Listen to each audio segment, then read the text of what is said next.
Halo Kopren, di sini ada soal tentang elastisitas. Jadi, kenapa jika kita merentangkan suatu karet dengan gaya rentangnya itu terlalu besar, ya.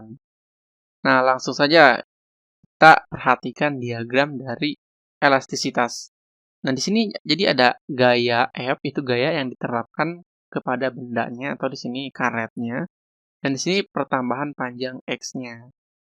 Nah, jadi di sini kita fokus saja, di sini ada daerah elastis, di mana daerah elastis itu adalah daerah di mana benda akan kembali ke bentuk semula jika pengaruh gaya dihilangkan.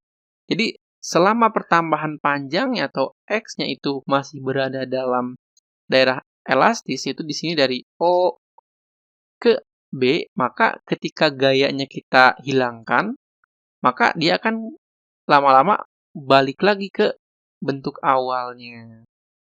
Nah, tapi ketika ada daerah plastis, yaitu daerah di mana benda tidak akan kembali ke bentuk semula jika pengaruh gaya dihilangkan. Nah, jika kita tarik terus karetnya dengan gaya yang besar sampai memasuki daerah ini, daerah plastis. Ketika gayanya kita hilangkan, maka dia tidak akan kembali ke bentuk semula karena sudah pertambahan panjangnya sudah masuki daerah ke daerah plastis.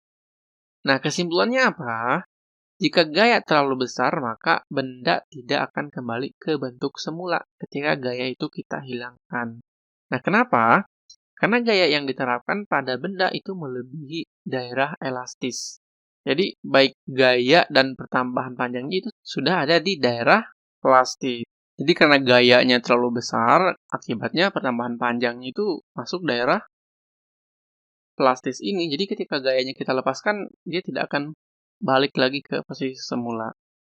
Nah, bahkan jika gayanya melebihi titik patah, jadi ketika gayanya kita lebih besar lagi, sehingga pertambahan panjangnya itu masuk ke titik ini.